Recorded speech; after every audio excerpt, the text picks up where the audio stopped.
So here we go, evaluating expressions. We're going to use substitution because you'll notice here's the expression I'm to evaluate, m plus paren 3 minus q and paren squared. And they're telling us m is 12 and q is negative 1. So we're just going to substitute in. Where I see the m, I'm going to put the 12 plus my parenthesis then 3 minus the value of q. Now be careful here. Q is a negative 1. So you're going to show this, and I'll switch colors so you can see it, negative 1 like that. Okay, and then the squared. And now we simply apply order of operations. Again, I'll just do one step at a time. So 12 plus parenthesis 3 minus a negative. This double negative here becomes a plus. The opposite of an opposite is a positive. Two negatives make a positive. Think of it that way. I still work inside the parentheses now. So I've got 12 plus 3 plus 1, 4 squared. Now remember PEMDAS, so I've got to take care of, I've done what's inside the inside the parentheses. Now I have to take care of the e, the exponent. Okay, so right here I got to square this 4. 4 times 4 is 16. And then I do my final addition, which is 28. Again, we get that nice triangular pattern as we reduce our expression down to its final and simplest result. Here's another example. We had a plus b squared, and there's no symbol between the b squared and this paren, so that's going to imply multiplication right there. And b, take away a or subtract a and paren. Tell us what a and b are, so let's go ahead and do the substitution. So where there's an a, we put a 5. Okay, notice now it's got addition. This b squared right here, since an exponent implies multiplication, what you want to do is make sure you substitute by putting parentheses around whatever b is, in this case negative 3.2, and your squared, in parentheses. This is just a subtraction problem in here, so we don't have to put parentheses inside that parentheses. So it'd be b, which is negative 3.2, minus a, which is 5. So you can see all our parts match up. A is 5, our pluses are plus, b is this negative 3.2, and we got to square the entire b. And that's why we use those parentheses, to make sure we square that negative. Then our parenthesis matches up. B is negative 3.2, our minus sign, and a is just a 5. So everything lines up. Now we're going to just start to simplify this. These parentheses right here don't mean to do that first. These are just here to hold all that negative 3.2 inside this squaring function. What we want to do is this set of parentheses first. It turns out actually as you get better at math and more experience, it wouldn't matter if we did both at the same time. But for demonstrations, I'm going to do one step in each line. So negative 3.2 minus 5 is negative 8.2. Now I've done everything inside the parentheses I can do. I can't do anything inside there. I can't do anything inside here. I'm ready to deal with this exponent. Okay, so I'm going to have to square 3.2. And that certainly, you can just run off to the side and do it by hand. You can get out your calculator and square it. Make sure you put it in parentheses just like you see it though. But the result has got to be positive. And the reason it does is because a negative times a negative will always be a positive number. And so when you square 3.2, you get 10.24. And then we just continue on. Our next step is we've got two operations in here. We have addition, and this is a multiplication right here. So multiplication comes first. So we're going to have 5 plus, and we're going to take our 10.24 and take it times that negative 8.2.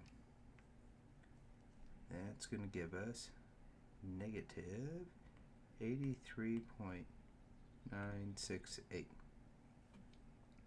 And lastly, I would probably think of this more like 5 plus a negative just means subtract 83.968. And so we will do that math, and we'll end up with negative 78.968. And that's it. Now notice you do have to use a calculator for some of these problems, otherwise they take quite a bit of time. So it's just easier to have your calculator ready. Preferably not your phone calculator. Again, you can't use those on tests, so you need to practice with a real calculator. Again, we get that nice simplifying triangular shape that brings us down to our final answer. This is the last example. We got this big fraction here. Okay, now remember this numerator is one group, denominator another group. So we simplify the top, we'll simplify the denominator, and then we'll just simplify that fraction. So let's go to work. We got x to the fourth, so we're going to substitute in 4. X. We're going to substitute in negative 3. That's what our x value is. Again, parentheses, 4. Minus 3, we got multiplication here, so we're going to put parentheses as we substitute in. All over. Next comes our y value to the third power, so that's negative 5 to the third, plus 2 times w, and since it's multiplication, we're going to use parentheses like that. And then we'll just work in the purple and the red, the numerator and the denominator separately. So I'll draw our fraction bar right here. Let's take negative 3 to the fourth power. Now when you do that, you have to make sure you put that in parentheses. But it's going to be a positive number, so we're going to get 3 times 3 is 9, times 3 is 27, times 3 is 81. So we got 81 minus 3 times 4 times negative 5. In our denominator, we have to take care of that exponent right here first. So we have to go 5 times 5 is 25, times 5 is 125. And again, because it's negative, this is an odd number of negatives multiplied together. The first pair of negatives become positive, but then you take it times that third negative, and it becomes negative again. So that's going to be a negative 125.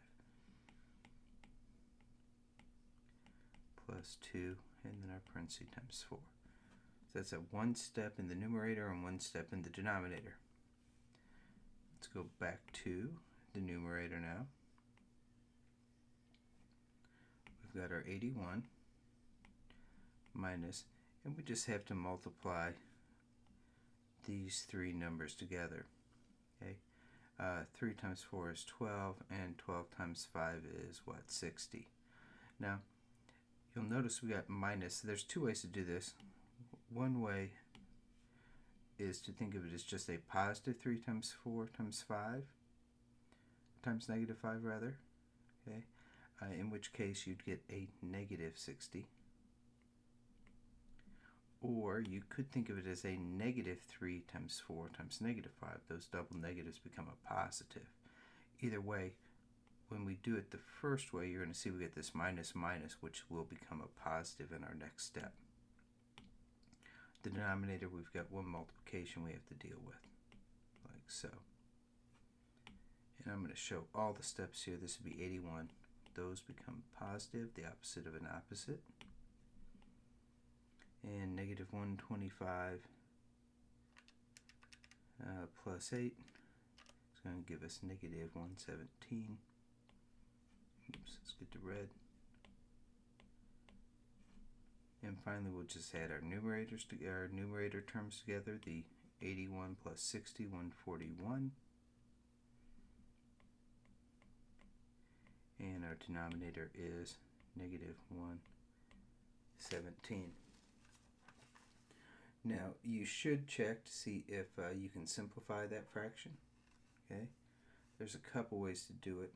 I believe, let's see here. Let's see if we can figure out. There's a way to do this on your calculator, but I'm not going to show that yet. But I do notice if I add up the digits in 141, 1 plus 4 is 5, plus 1 is 6. 6 is divisible by 3. 1 plus 1 is 2, plus 7 is 9, and 9 is divisible by 3. And if the sum of the digits are divisible by 3, the number itself is divisible by 3.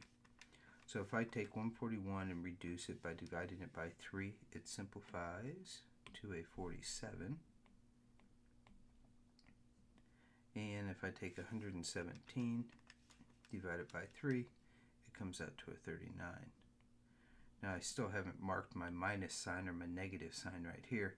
That negative you could put in the denominator. You could put right even with the fraction bar, or you could put it with the numerator. And in general, I think it's best to put it with the numerator. So negative 147 over 39 would be our final answer. If I type that into my calculator and get a decimal, it's really messy. Trying to look, it looks like you'd have to rewrite it as negative 1.205128. And while this is perfectly fine, this is clearly much easier. I could stop right at that point with the fraction, wouldn't have to get out my calculator and do that at all. So we'd prefer that answer as a fraction, but also know how to convert it to a decimal.